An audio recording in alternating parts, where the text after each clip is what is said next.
Hello, hello, and welcome to the Color Whisperer Show, where we talk about all things home and healing. And today we're going to talk about one of my favorite subjects, color. What's the color connection? Because there is an energetic connection with color that we're going to explore today in a way you may have never heard about. So let's start with connection with nature, because that's the first place we really see color in its natural forms. And being out in nature, there's a feeling of healing just being out in nature. And why is that? Because, you know, we live in cities, we live in all these boxes and electronics and cars and all these doings, right? But ultimately, we are human beings and we are animals, and our natural habitat is nature, right? Yes, we get to have air conditioning and heat and all these wonderful things that we love, right? But we still need to feel connected to nature. It helps us feel calmer. It helps us get more in touch with ourselves. Because when you're in a house or in an office building, it's this, right? You've got a phone ringing, there's a television going, there's a podcast going, there's if there's other people in the house, they've all got their own TVs, their own podcasts, their own video games, all of these things. It's more coming in on us. How many different ways are there for us to see ads these days? Oh my goodness. How many different ways are there to get content, to get information these days? It's overwhelming, right? And our homes need to be a place of serenity. But when you go for a hike, when you go sit in a park, like all that artificial stuff just disappears. Several years ago, I did a very incredible hike. When a week out into the woods, climbed up Dinky Dome, which I never would have done on my own. I went with a group, and if it wasn't for the group, I would have never made it. But I didn't have my phone for a week. And the first couple of days, I was like, right? Oh my gosh, somebody might need me. Da, da, da. By the end of the trip, it was like, I don't even want to turn my phone on. It was so nice having that peace, being connected with nature, and just get to be the being that I am was really incredible. And I turned on my phone, it goes ding, ding, ding, ding, ding, ding, ding, ding, ding, ding, ding. I'm like, oh, I gotta look at all this stuff. I told everybody I was gonna be gone for a week, right? So like there is nothing dire coming in, but all of a sudden it was ding, ding, ding, ding, ding, ding, ding. How many messages, how many text messages? Oh my God, it was so much. But our bodies, our brains, our nervous system needs to be in nature, to be able to experience that peace, to get connected with Mother Earth. Because she has great powers to rejuvenate all life, including us. And, just going to the Arboretum for the afternoon. We don't have the Duke Gardens up today, which is fine.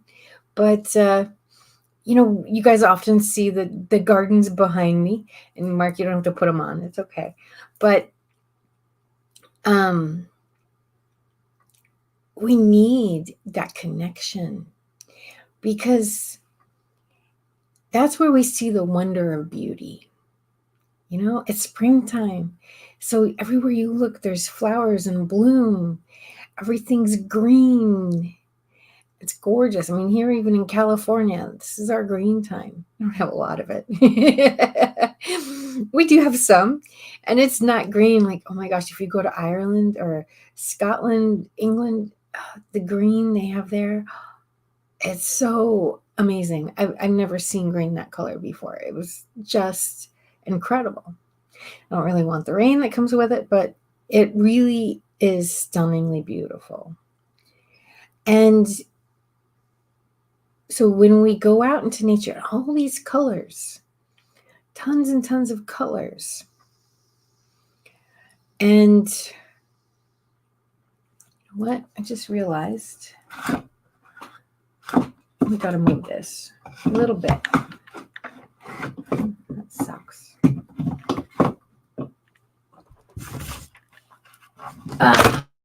Damn it. Sorry, guys. All right, I give up. I just do it here. No, don't give up. You're doing well, and all along those lines and everything. I did have a question while you're adjusting the Yes. camera and all along those lines, and that's really you was talking about color, and like I said, color is so vibrant. We might be getting some of that rain you were talking about, even though there's some festivals that are hoping that the rain doesn't come here in Durham, North Carolina, because I think there's a major festival tomorrow and all along those lines. But I told you I'd gone to an economic conference that dealt with a lot of economics and other things. That was a 3 day conference. They're actually now heading back to their respective areas, including the West Coast and the various other parts of the country, and I think even some other parts of the world as well. Because I know there's at least one person I met from Canada. There might have been others from other countries as well. But one of the ladies said something that I found very profound and that you've talked about with some of your other guests, which is this notion that we see all this bad and sad stuff in the world and everything. And are we really thinking about what we're doing in that space? Because one of the things they were thinking is that, when we are destroying things, whether that's in Palestine or in Ukraine, how long will it take it to rejuvenate? And will it ever rejuvenate? And all along those spaces. So that's what they were kind of like saying, is that maybe we are slowly carrying ourselves to extinction, even though we may not want to, and all in that space. But I don't know your thoughts about how we can rejuvenate and create this vibrant nature in life. Because when I think of colors, I think of vibrancy, and I think of the fact that I saw Absolutely. some robins recently and they were having fun. As a matter of fact, I think I saw one that caught a worm. And of course, I told you about the geese that I see on occasion, and then even sometimes when I see the squirrels and all the other nature animals out there, I enjoy seeing them, and they come in such great colors. Like the robin is a red, robust color, and then of course the squirrels are a nice little more of a grayish brown, because we have like those kind of type squirrels here. But even I think the geese might be gray as well. But definitely some of the birds and some of the butterflies are very vibrant in their color. So when I think of nature, I think of that vibrancy. But then the flip side of that is, what are we as people doing that is hurting that population? So that's kind of where I was going with the conversation and the commentary. So there's a village in England. Mm-hmm. It's been a long time since I've read the story, Uh-huh. but after World War II, it just got like it got them all. Everybody got kicked out. They used it for, I think they used it for practice for bombs or something like that. Anyway, there's like, for whatever reason it was, it had something to do with the war. Mm-hmm. The village, they moved everybody in the village. The village is dead, and it's only animals that are going through the village. And Mm-hmm. it's been mm, 80 years Wow. since that war. Mm-hmm. And so it hasn't been touched since then. And then they show you how it's overrun. And, I love architecture. So on Facebook, I belong to a group, and it's like abandoned houses. And it's really sad to see how some of these things dilapidate. And what's interesting is one article said that if a house is abandoned and there's no people in it, there's no dust, because dust is really our skin flakes off. I mean, that's what it does, right?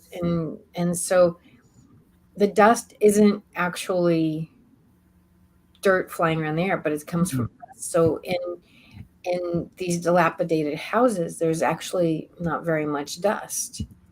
There's other stuff. It's still not necessarily clean. Um, I don't know. But then, like, in the And, South, because in the South, it was a big thing when you would close up for the summer, you would put sheets on everything. I mean, I remember watching all old movies, and the but you guys have pollen too, huh? We got pollen. Pollen is a major problem, and definitely Yeah.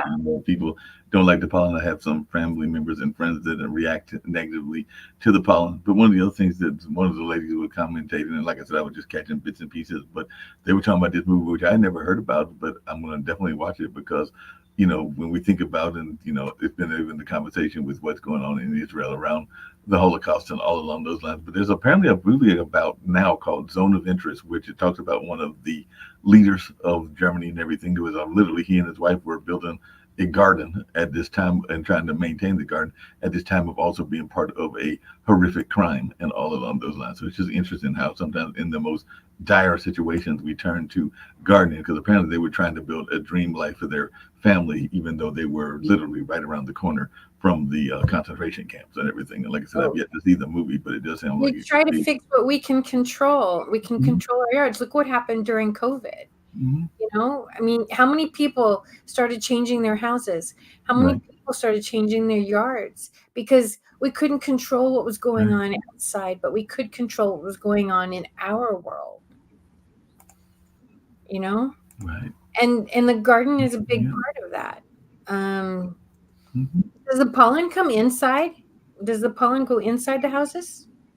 It has been known to come inside the houses. It's not as much of a problem. Now, what you will see, and some people will tease about it, is that when the pollen is out there, it is very heavy on the cars. So sometimes they get like Yeah. almost a pollen coat job and everything. Because literally, you might step outside and be like, what happened? Why is this a different color than I remembered? But yes, pollen is definitely something that is spread through wind and animals and other things. So yes, it can occasionally get in the house, even though most people are protected in ways to not get it too far in the house. But yeah, you can even track it in with your shoes and other things into environment. So yes, the pollen can be problematic in that sense and everything.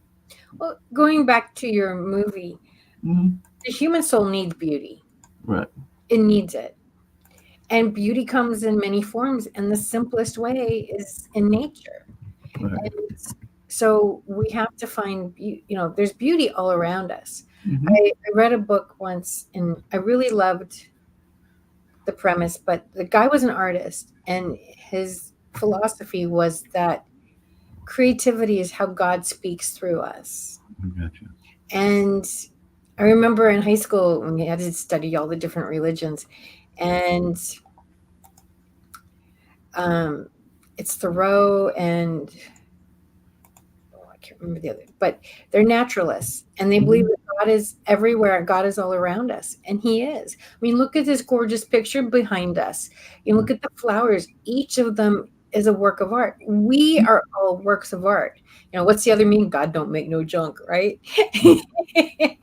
And like every leaf is unique. And that's just so amazing that that can be. I mean, how many, just in this one picture, how many leaves are there? Mm-hmm. And each one is unique and special. Each flower is got its own identity, its own feeling. And so we need to experience that beauty every day. I was in a Bible study group years ago, and there was a lady in the group, and essentially she said she doesn't see God in her life on a regular basis. Mm-hmm. So outside her front door was the most amazing view of the mountains, in Yeah. one of the most amazing view of the mountains in the city. Honestly, all she had to do was look out her front window, and I was like, I would like to have a view like that. I do have a view once I step outside, but Mm-hmm. she didn't have to step outside, and she had these beautiful roses. And just that day, as I walked into her house, I was like, her roses are all in bloom, and they're so beautiful. Right. And the other thought I had was, it's LA, right? I'm like, well, don't you drive? Mm-hmm. Because let me tell you, you know, there's plenty of times it's like, oh, thank you, God, you didn't take me this time. And it's not that I'm a bad driver, but people just do stupid stuff and they're not paying attention. And it's LA. We got a lot of cars trying to get someplace, and Gotta get somewhere, and right, nowhere fast. everybody's in a hurry. Everybody's always So in that daggone hurry. But so but God is everywhere. He's in the beauty everywhere. And that's really the best expression of of to me his voice. It's in that Mhm. creativity. I know when I'm in somebody's house and I get this like, oh my God, this is like, my Tansu chest idea. Um, you know, I would love to say that was all me. It was not. I looked at the wall and I went, oh, this would be amazing. And and it's in that moment that like for me, I just feel like I'm a surrogate, it's coming from other places and this is what she needed in the house. This made her feel good. If you Mhm. had sat down and said, Jeanette, go design a library, I couldn't do it. Well, I would design it, but I would design it for me. But Right, to and be, for it'll be, somebody, that's where my that's where my inspiration comes is what's important to them, and then I channeled that. I just learned that. I didn't know I was doing that all this time, but I just learned that I'm channeling the house, I'm channeling them, and I'm feeling like what is it? And that's that spark, that creative spark is that's like that's God, that's not me, yeah, no you know? doubt. It's using my talent to speak out into the world, and we've gotta, you know, when it's a bad day or you're struggling, Mhm. it's like there's nothing more healing than to go outside or to be inside, but to look at the beauty that is all around us. Because Yeah, we speaking, forget, we take it for granted, right? If you go to Duke Gardens every day, you might not look at, you can't look at all of this is Duke Gardens, right? this is Duke Gardens, and yeah, you can't look at everything You can't there, look at and everything. And if you did go every day, you wouldn't see the flowers all the time. Now, maybe there's flowers that you love and you're like, oh, I love these flowers. And you're going to watch them change throughout the season. And you will see the garden change throughout the season, see the colors change, see how the garden changes. But unless, most people just kind of walking through and enjoying it aren't probably paying attention that closely unless you're I have a friend who her garden is her world. That's it. And she goes through the gardens near her. She came to visit me and we went through some gardens near me and she's like, oh, wow. I saw stuff I'd never seen there before because she's looking at it through different eyes. And it's so important that we get to look at the world through different eyes. And, and so you were talking about Ukraine and no, but just really quick again on that different eyes, and we can get back to Ukraine in a minute and sorry. everything. But even in that different eye, I got an email and a friend of mine next Saturday, so not this coming Saturday. He's going to be doing a tasting event, and I've mentioned him before because he's a hip hop artist and all along those lines. But you will enjoy what he did because he was actually. It kind of comes with what you're talking about, where you grow up in an environment and you see things, but maybe you can't take advantage as much as you would like to. Because one of the things that Pierce talks about is that he grew up in Durham, North Carolina, and literally was in walking distance from the Museum of Life and Science, which is a fantastic museum and has all kinds of great artists. And that's where he first discovered the freeze dried snacks that were developed for astronauts by NASA, known as space ice cream. However, he had a issue because he's lactose intolerant, so he couldn't really enjoy the treats and everything. So he actually created his own treat. So he's created this thing called Cocoa Fro, and it's a delicious melt in your mouth veggie freeze dried ice cream. So, like I said, he remembers growing up, and I want to say he's younger than me, so he's probably in his 40s or something like that. But he remembers being in that space where he could want to do this and enjoy this snack that his friends, when he was a teenager, would probably enjoy, but he couldn't and everything. And then he came around and decided to create this own little snack of his own, and he's going to do an event that'll be sampling those snacks and all along those lines, in addition to having a story time because he is a rapper and a storyteller. So he's going to do a story time slash event where he's saying to meet him at the museum. So you can, if you're lactose intolerant, maybe even try it and even read his book, which is called Daddy and Me Side by Side, because he is a father and everything. So it'll be interesting to see. And it's just interesting how Yeah. sometimes necessity is the mother of invention. I believe that's the old saying, and all along those lines. Is it vegan ice cream or is it a vegetable ice cream? I believe he said it's vegan. Okay. Because veggie ice cream doesn't sound good, but vegan I'm okay with. Yeah, and he says vegan freeze dried ice cream. Okay, that's cool. That's cool.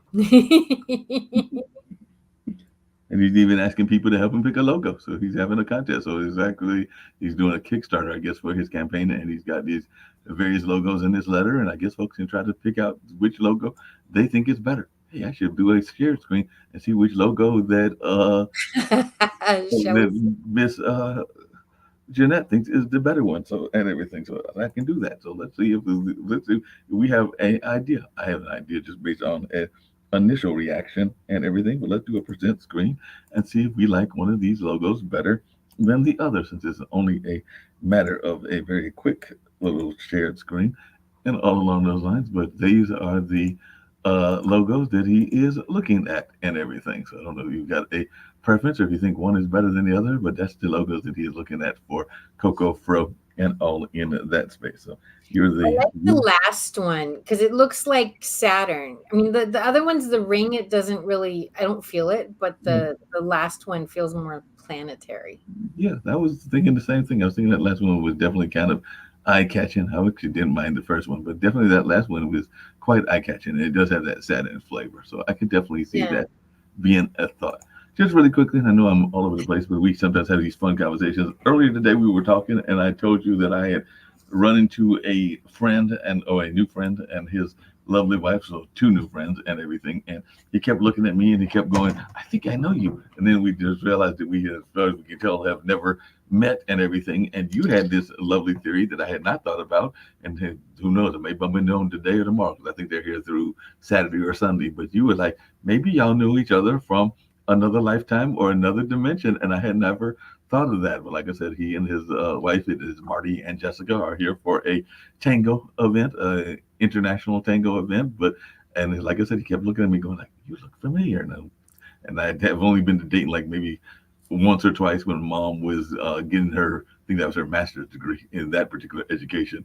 Uh, Forley and everything, but have not been to Dayton often. Did have a young lady that I had a crush on that was from Dayton way back when, but I have not been to Dayton. Maybe have dreamed of going to Dayton, but you were of the theory that maybe we knew each other from another lifetime.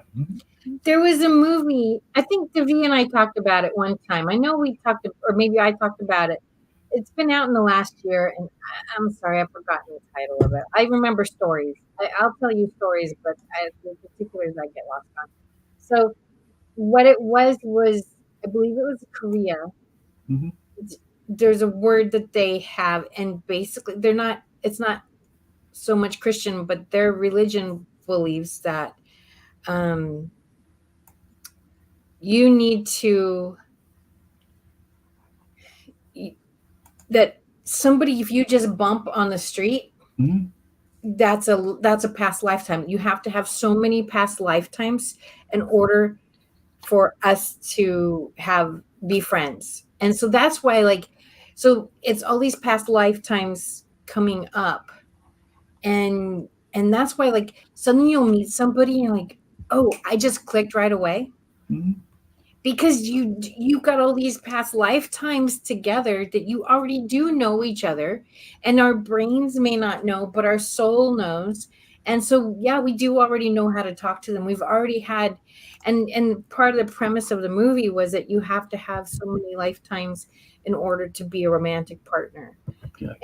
And the so somebody who just clicks your arm, maybe you just had a moment, but we've all done that where somebody just kind of bumps you and you look, and then you're like, huh? And but then you're like, yeah, or well, you think you recognize somebody, but like this is like half the time you don't even talk about it, right? Right. You just kind of go, oh, you look familiar. And once in a Exactly. while you say, oh, you look familiar. Mm-hmm. And it makes a lot of sense to me. I mean, I struggled, I was a good little Catholic girl, and I really struggled with the whole idea of past lives and everything. But on some level it makes a lot of sense because there's some people that are born into very difficult situations. You have children that get sick, they die, Mm-hmm. they get killed, people who have lives that are less than fulfilling, shall we say. Right. And what if somebody gets killed or gets sick and they're dead by 21? Like, wouldn't it make sense that we would get to kind of come back and redo some of that? Mhm. And there's elements. So I belong to an Outlander group on in Facebook, and if you know the story of Outlander, the lady goes back in time and she falls in love with a Highlander. Mhm. She's from the 1940s. She goes back in time to the 1700s and she falls in love with a Highlander there. So what she also does is she meets an older relative of her husband in the 40s, and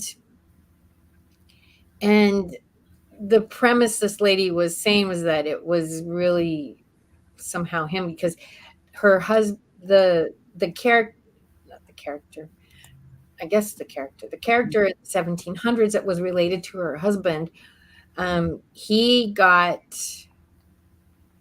a sword in his testicles, Mhm. and her husband was sterile, and so Mhm. they're like, well, they're related, da da da, and and so she put forth this really wild thing, and somebody's like, oh, it's really far fetched. How could that be? And I just put, it's a soul wound, and someone went, Mhm. what?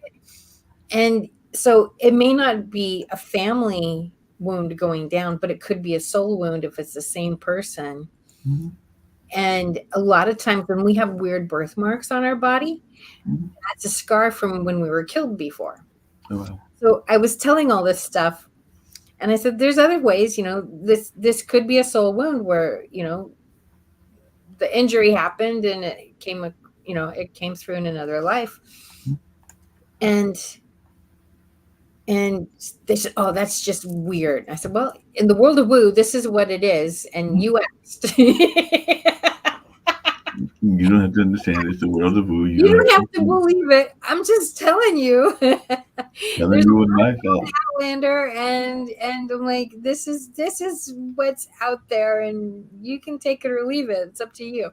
But this is out there, and but that's what the world of woo says, and so it is possible that you guys knew each other in a different life and Right. your souls are recognizing each other, It's quite possible that could have been and it the makes case. And sense, doesn't it? it does make sense. Because how do you explain, like, some people you just meet and you automatically hate them, and like you Right. don't even know them enough to hate them, Right. and or you're just like, oh, I don't like that person, Right. and why? You can't even say why. I just don't like them, you know or that person just rubs me the wrong way. Or, oh wow, you meet somebody else and it's just like, oh my god, we're like best friends, like that. And sometimes sculpture can be interesting as well, because one of the other interesting things that happened last night was there was, like I said, people of all different cultures. There was a young lady who I think lives in Maine, and now, and Maine can be, from what I understand, even though I've never visited to my recollection and everything, a very beautiful part of the country. And I think she's originally from Texas, but there was Explain this it whole all. dialogue because she was of Puerto Rican descent, and there was a sister that was more traditional African American sister and everything, because the Puerto Rican young lady was inviting her, the some of the people, even though she plainly had a ring and was plainly in the married category, that it was all right for them to rub their hands through her hair, and some of the sisters were going like, "That's like against the rules. You do not allow that to happen," and they were just kind of taken affront. But like I said, different people have different philosophies as to what they It's will different. allow and won't allow in the public environment. But it was kind of hilarious because there was a couple of folks, including myself, that were giving that look like, nah, most sisters ain't gonna give you that permission to rub their hands through their hairs unless you are intimately involved or unless they have given you permission. Because a lot of times people are very, spend a lot of time on their hair, and that's a cultural thing. But it's not just in the African American culture. I know there are other cultures that are that way as well. So I don't know how you would feel of a stranger because you go out and do dance and just came up and decided they wanted to see if the hair was real or had found it the texture to be interesting or whatever, because I wasn't sure what was Yeah, I going don't on. know how I would feel about somebody, like, if they, so my guess is that she had just done something to her hair and she was really proud of it and she probably That spent a lot of money on it. that's my guess And too. it's like, oh, come see, because I worked at, one of the last office jobs I had. Um, there was a girl who got a boob job, Mm-hmm. and she came back in, and after whatever time it was, but like her first day back, and she literally had everybody feeling her up. It Right. went, and I was like, and they had their own room, Mm-hmm. and it was all women up there, but I was not asked, and I wasn't really part of their clique, and I don't know how I would have felt about that anyway, but it was just weird. And then I had my first job. We had There were 8 babies born in my department, and this one girl, she was Oriental, and she's tiny, tiny. She was like 4'9". She weighed maybe 85 pounds, and she ended up with twins. And the poor thing, you just, she was bigger around than she was tall. I mean, it was a tough pregnancy. Mm-hmm. And she had a C-section. And then she comes in and she's like showing everybody her C-section. I'm like, I don't want to see that.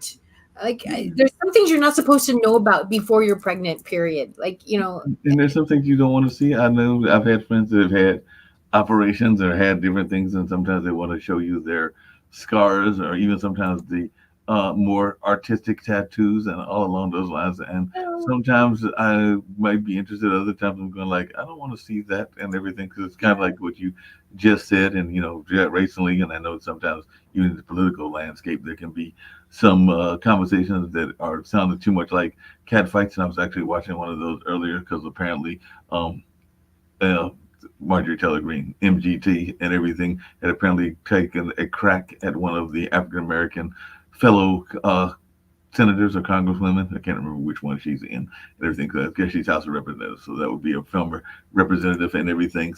And was basically called her out for what she said were eyelashes that were distracting her from seeing stuff. And then the young lady cracked back talking about how she was a beach blonde and a number of other things. So I'm sitting there going like, don't you have a world or a country to help run? But y'all sitting there having like these petty kind of arguments. But in their I mind, they take might it not they have were been all fake that. eyelashes.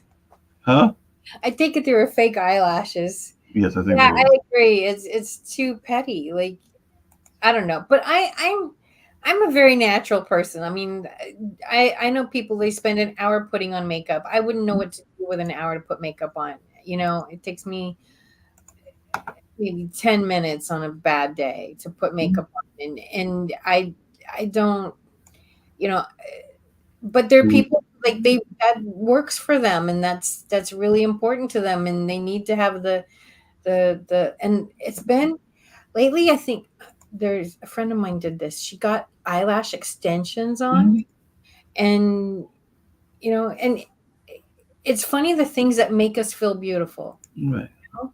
And everybody has their own thing that makes them feel beautiful. Some Mhm. people will spend a ton of money on their fingernails, and they may not spend any money on clothes, but they'll spend a ton of money on their fingernails. Some people will, my eyebrows are everything, and everybody's got, this is my good part of my body I need to accentuate, and this is the part I want to hide. Right.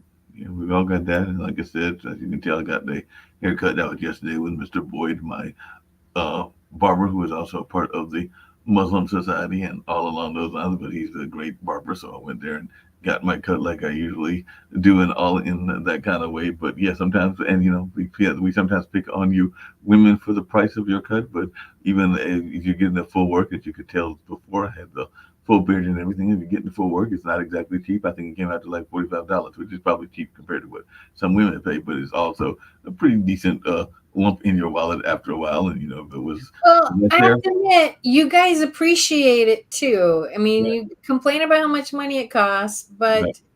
you know, if you go back, and who was on your pinup wall when you were a kid, they spent a lot of money on their hair. Oh yeah. Farrah Fawcett, who Janet Jackson, Yeah. Janet you Jackson, even back in the day, Jane Kennedy. I actually had the pleasure of meeting know, her um, brother because he played basketball. Because she has a couple of siblings. One that was a Chicago, no, Cleveland. I believe it was Cleveland police officer. But yeah, Jane Kennedy was definitely one that spent money. And apparently, I was not there, but apparently, one of the summer breaks winter breaks at Marquette. She came and visited her son play. I mean, not her son, her brother playing. And apparently, somebody came back in the back and was being a little bit childish because that's what you do when you're a kid and everything. So the report I got was that somebody actually either pinched or spanked her backside and everything, and she just kind of like turned around and laughed and chuckled and everything. But you're right. A lot of times, even the folks might have had it on their wall. I know that Dad and even myself were fans of Pam Grier. So definitely there are a number of folks that, yeah, they spent money to make themselves look the best, and I'm sure that Great. there were even some uh, man actors, whether it was the Will Smiths or the back in the day, the Billy D. Williams and the Magnum PI, Tom Selleck, or some of those kind of folks and everything that they spent a lot of time making sure that they were at their peak, including in some cases their exercise peak, because a lot of them were be involved in the gyms or in their regular routine that kept them physically fit as well. You go back to Scooby Doo. There weren't a lot of people hot for Velma. No, You know, it just is. It just is. So you can complain about how much the cost of beauty, but until you guys start picking the ones that don't do it, that's what it's gonna be. that's what it's going to be exactly. And but like I said, it was just interesting watching it because I think they even asked because there was a couple of other things. I think they were trying to playfully come up with a symbol that would be their like symbol if they saw each other in the hallway in this last day, which is the day of the conference. And I think one person suggested a symbol that turned out to be a symbol that is used by one of our black fraternities. So the gentleman that was I think he now lives in Jackson, Mississippi. He was like, "No, can't use that one. That's being used by my frat and everything. So that's off the table." So it was just interesting some of these dynamics that you see even in some of these conference types as well. But it's some of the conversations can be quite humorous in their own respects and everything. But coming back to what I mentioned earlier, how can I think that's where the woman was going because she was like talking about how we've dropped all these thousands of bombs around the world when we should probably be dropping thousands of books instead and everything. So how can we do, what can we do to find beauty in these uh, difficult times? Because part of what I know your show is about is the color whisperer is finding that beauty. And like I said, I just enjoy going outside and even seeing a robin or a sparrow and going like, hey, you're kind of like a nice looking animal. And even sometimes I'll see people walking their animals. As a matter of fact, I saw one earlier today. I think it was a poodle. And then I've seen people walking like, of course, German shepherds and various other dog breeds. Now that we're in the spring session, so what advice would you give for folks to find that beauty even when there are difficult times in their life? So that's when we need to find beauty the most. And Mm-hmm. it's really, truly all around us. Right. And one is simple answer is it's in nature. It's in seeing it in each other. When Mm-hmm. you walk down the street and somebody passes you, smile and you Right. get a smile back. Yes. When look at the nature around you. I mean, this picture behind us, just even though we can't even see the whole thing, there's so much beauty there. And it's taking the time to stop Right. and look at what's beautiful. And it's really, this gets saying all the time, but it's true. um we're not human doings, we're human beings. Mm-hmm. And so when we constantly, I got the list, I got the list, I got the list, I got the list, what am I going to do? Like, I got to do, I got 50 things on my list to do today and I can't, but when you need to relax your body, relax that vagus nerve, you need nature, you need beauty. You can have beauty in your house. And two, that's so important. I mean, you see this picture behind me. I love this picture. It just makes me feel so good every time I look at that picture. Everything in my house is something I love. Right. I Wow. know I know there's another person that has taken that over, but it's the truth. You have to love what's in your house. Get rid of the clutter. If you're not using it, don't have it in your house. And then go ahead and buy like a picture or a sculpture, or maybe it's a plant, but you've got to have something that inspires you in your, Mm-hmm. You've got to be able to, and this is, you know, you go out in nature, like there's a big thing. Oh, everything's all white.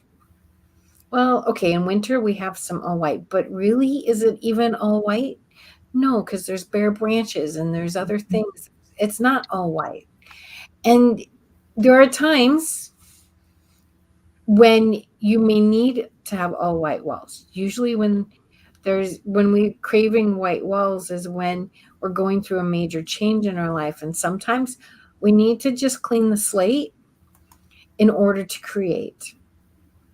And so that's a possibility. And then all this gray that's been in. Now there's some people, gray is a good color for them. Nowhere near as many people as have gray. And gray actually can be very depressing. And for some people, it makes them feel very safe. And those people, they need gray. But we need to add that color in. And if you're really scared of having anything other than neutral colors in your house, make sure you have some plants, have some pictures, have some art. Have the fabrics in your home be beautiful. The draperies. I mean, look, I've got very unique draperies here, and goes with the sofa. Oh, let's see. There we go. Can you see it? Ah, how about this? But it's about it's not how generic can your house be so you don't get tired of it. No, it's how much of you can be expressed in your house so you don't get tired of it. Because you're not going to go out of style. There's a wardrobing lady that I use a lot of her techniques in my design. And one of her selling things is like when you are wearing clothes that express your personality, that express your essence, it's not going to go out of style. You're always going to feel beautiful in it. I mean, some things might go out of style, but bell-bottom pants have come back in several times in my lifetime. And so, maybe I'll go out for a little while, but I'll come back. Might come back at some point. If you're wearing things that make you feel good and that express who you are, that doesn't go out of style because you are still you. You can grow, you can change, you may need to change the wardrobe to reflect those changes. But the core essence of who you are isn't going to change. And so that's the same thing with a house. When you this is what I do, this is part of the whispering, is your house has a personality type. You have a personality type. Right. If there's a partner, a spouse, whatever, they have a personality type.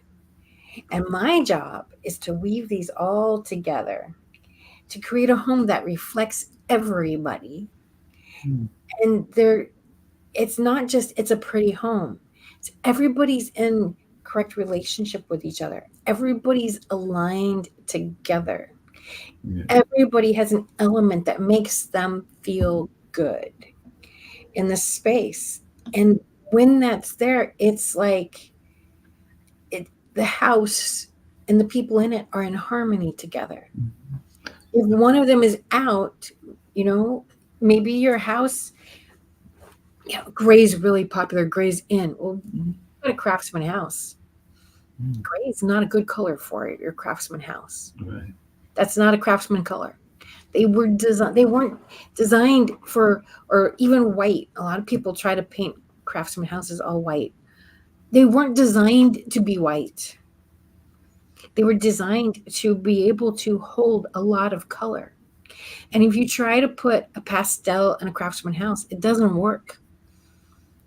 And the gray, unless it's a deep gray, you start doing like a deep kind of green gray, that could work in a craftsman house. But like the gray, that's kind of purple behind you, isn't it? But like if you start doing a lot of the light grays that are out there in a craftsman house, it doesn't fit. So if you do that because you saw on TV or in a magazine that that's the most popular color to paint your house,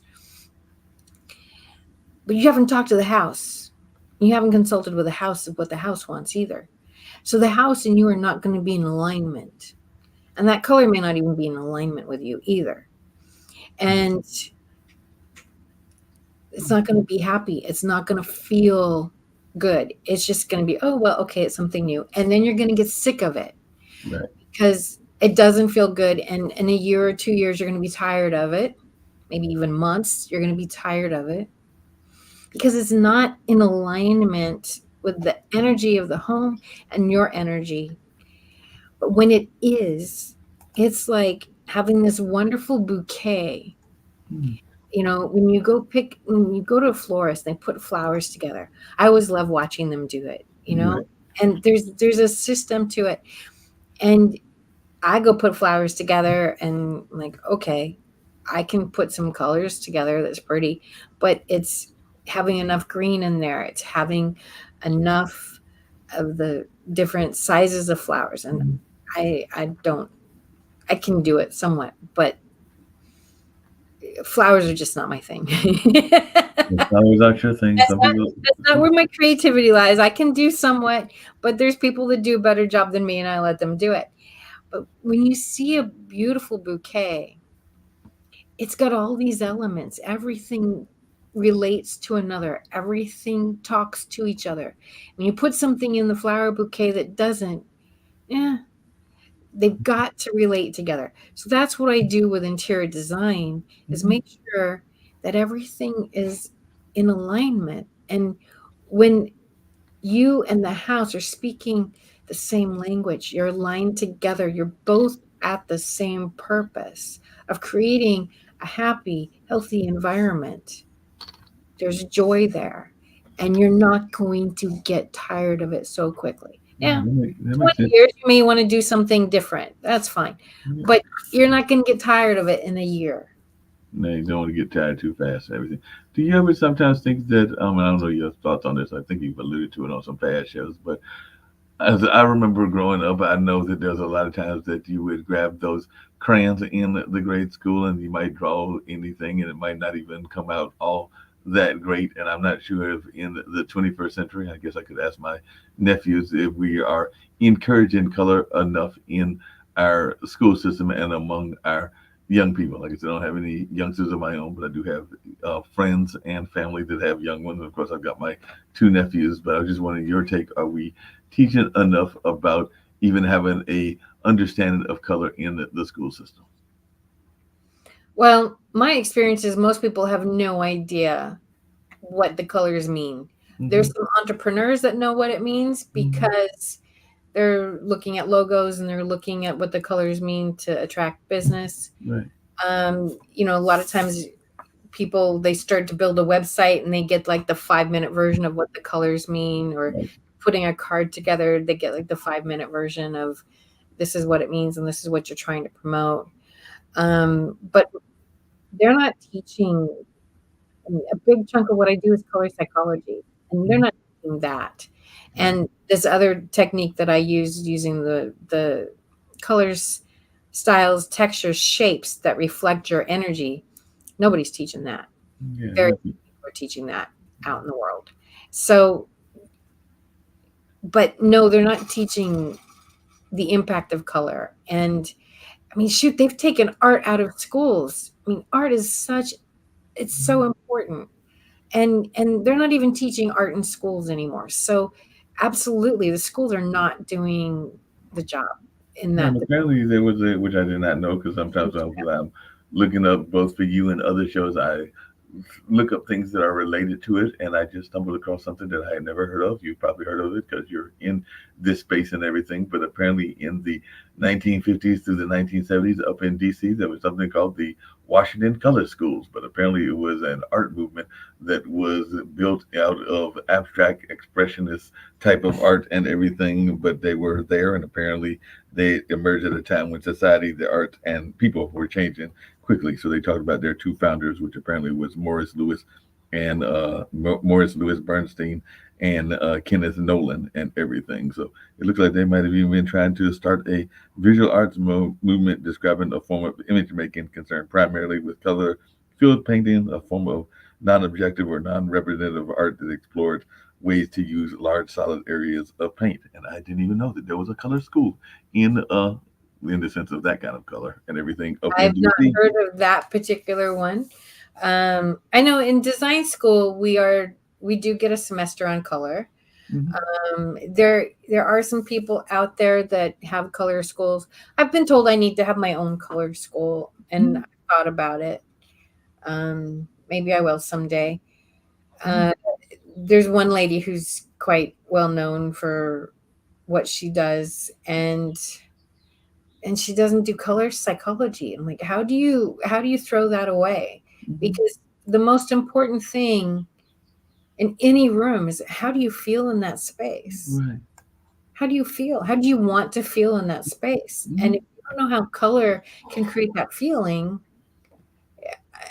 I don't understand how she can throw it out, but she does. So You ever find any houses that seem to, and because I sometimes see it in corporations and sometimes in even offices that are more or less house oriented and everything, that sometimes there is a multitude of colors and maybe the multitude of colors work, but then sometimes you go there and you're going like, wait a minute, I'm a little bit confused because it's like a purple room and then it's like a green room and there's like a lot of different colors and they're like all over the place in the color palette. And sometimes I think that it's just my philosophy and my thoughts that maybe the people that are doing the design and that are doing some of the creation might be uh, being lazy, or they might be doing it because of cost effectiveness. Maybe the white paint is cheaper that day, or the gray paint is cheaper. So sometimes I wonder about corporations that don't seem to have a plan of action, and the building looks like it's all over the place in terms of its color zone. Or is that just me over analyzing? so here's the thing, everybody's a designer. They're Right, just not all good ones. right, Because everybody's creating their environment that they live in. right. And whether you pay to have somebody do it or whether you do it yourself, I mean, you're still acting as a designer. You're not going to have the same knowledge necessarily that a designer would. Right. Um, I think there's a lot of reasons that things happen like that. I just was in a bathroom yesterday and it was really funny. So walked in, it's a restaurant. I walked in the door and there's two toilets there. There's one facing this way and there's one facing this way. And I was like, this is really weird. And what I think happened was they used to have two toilets in there, although it would have been really, really tight to have walls around these two toilets. But they needed to make it handicapped accessible. Right. Wasn't. And so if they took out the walls, then it was handicap accessible. Hmm. Or the dividers, they wouldn't have been walls, it just Right. would have been dividers. But now they had room for a wheelchair to turn around. Hmm. So that's probably what happened. But it just was like you walk in there, I'm like, what the, you know? And for every design decision, there's a reason. Now, maybe sometimes it's like, maybe you've got several people live in the house. This person loves purple. This person loves pink. You know, this person wants green. So maybe they each got to pick a room and do it. There's a way. I love having multiple colors in a house. I really do. And there's a way to make it work. Right. And it's, you know, I cover a lot of this in my book. It's called What's Color Got to Do with It? You can see it on Amazon. And I also have a course. If you're interested in my course, we talk a lot about all this stuff. Just email me or call me. You can email me at design@thecolorwhisperer.com, or you can reach me at 626-485-6354. It's not on my website yet. I'm working on it, but it will be there someday. Just gotta get on that website and If you're watching this today, it's not there. Reach it'll get on their website sooner or later. And like I said, I know we're winding down. I do sometimes get tickled when I go into certain, you talk about bathrooms, and they seem to be, I won't say uh, tools of vanity, but they definitely a lot of things that are in there. Because even sometimes when we have our meeting at Washington Duke, which is a restaurant and a kind of boutique hotel and everything that is on the Duke campus, and a event space as well. That sometimes you go in there, it's going like some people might not want to come out of this bathroom because it's got too much fancy stuff that's in there and all along those lines. So it is kind of unique when you've got some of those bathrooms that have the amenities in there. And I don't remember there being a computer in there, even though I've seen those. And then I remember that 21C, which I haven't been to lately, even though some of the people at the conference were staying at 21C. But that's a chain, and they've got the penguins, the pink penguins, but they've also got the which I think is scary because you hope that it's working, but if it's not working, you could be embarrassed because they've got those like fog type bathroom, so you're supposed to like flip the Oh, I always went to use one of those. I think that would be fun. they do look fun. I have used it once or twice and everything, but in the back of my mind, because I can sometimes have my paranoid moments, I'm going like, I hope that I flipped it the right way and that it's actually doing what it's supposed to be doing. Because I'd hate for somebody to walk by and be like, oh wait a minute, Mark's showing all his junk and everything. So I think I said that's the like paranoid fear that can go there when you see them. But as far as I know, the 3 or 4 times that I've used it, it seems to have worked, and it definitely is gives it a nice artistic flavor. There's a place in LA, it's called the City Club, Mhm. and they are on the top floor of one of the tallest buildings in LA. I don't know if it's for sure the tallest, but it's one of the tallest. And in there, they have a wall that is all window. And you have privacy going to the restroom, but I mean, who's going to see you anyway, right? But there's a wall that's all window, and it is, you can see for miles and miles. You can see all of LA. And years ago, my ex went in there and he's like, oh, Jeanette, you wouldn't believe this bathroom's famous in LA and da da da. And he says, you have to go in there sometime. I'm like, okay. So he would go with his work and he'd just tell me about it. And then I went to a networking meeting one time and I'm like, really, the only reason I went was to go to the bathroom. Sometimes that's the reason to go. Sometimes that's the reason to go to these meetings and go to networking. So I happened to know some guys that were there, and the ladies' bathroom was just as nice. But I was like, "Hey, I'm supposed to go check out this men's bathroom. Will you let me in?" He's like, "Yeah, okay, cool." So I got to go in the You men's got to go and see it. But my buddy Ray talked about that because apparently there is a very popular Vegas club that is, I guess, very much all glass. So when you walk on it, and if you're up at the top floor, you're literally looking down at the bottom of the people, and that could possibly be disconcerting to people. But it also, he said, is a very unique view because you're way up there at the top, and you're looking down literally Is that on. the stratosphere? I think it's in the stratosphere. I think that's the one that he was talking about. But I know it's in Yeah, Vegas. there's a lot of those glass bridges like over the Grand Canyon, and I've seen several others pop up around the world. And yeah, I don't know how I would feel about that. I mean, on one hand, like it's glass, but on the other hand, yeah, there's a picture I've seen around Facebook quite a bit where it's a bathroom and it's built over a elevator shaft. Mm. So it's got the glass floor, but you're looking down several layers of elevator shaft. Elevator shafts can be very fascinating. We have a building here in Durham called the Snow Building, and for decades, and but he's nobody operating it now. But for decades, there was literally a gentleman that was operating it the old-fashioned way. So he would bring it down to you, and then you would go up with him and everything because it was one of those buildings that was built probably in like the late 17th or 18th century or something like that. So literally, you would go down there and literally have to have him do the gears in order to get it to go up. So it's one of those Oh very wow. old-fashioned elevators. I love stuff like that, and maybe it's a past life that I was in. I don't know, that was a Mhm. good one. And but I think that we're so quick. We live in such a disposable society. And no, somebody, I mean, it's a lot easier to push a button than have to do the gears. I get that. Right. But uh, I still think we need to honor the past. Mhm. And there's so much, I mean, you've come up with some historic things that I was like, wow, I didn't know about. And I love learning about ways that things were used. There's um, another one of the home groups on Facebook I'm in. There's they had a picture of these little mushroom caps things under seats in a theater, and they're like, "Well, what are these?" I'm like, "Well, they're heaters." and that's what they would, they just had heaters every other chair or something like that.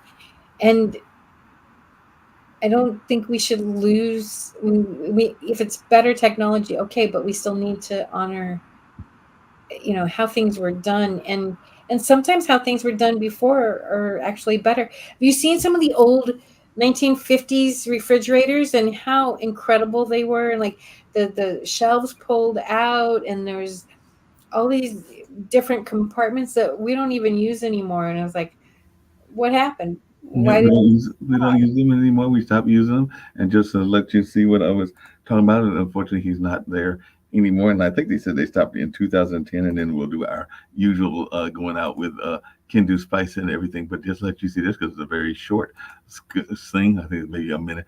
But this is the elevator that I was referring to, and it's one of those oldest elevators, and all along those lines. So I'll bring it up, and we can check out, and you can see it just as it's a fun little reflection of old history and all along those lines. And I love showing old history sometimes. And like I said, I think they stopped using it in 2010. But here's a little bit about the Otis elevator. As you can tell, Oh it's a my beautiful God, that's building. gorgeous.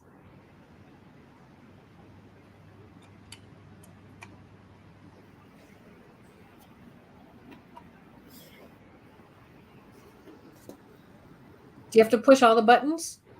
I think it's, well, once the elevator opens, then they'll go into the other part. It's not that long of a video. I think it's like about a minute or two, but they're going to get right to the point where This you actually will building's see the amazing. gear. You'll see the gears and everything. That's what I was trying to get to. I did cut and advance and see that it is there. So now the elevator's open. Thank you, elevator.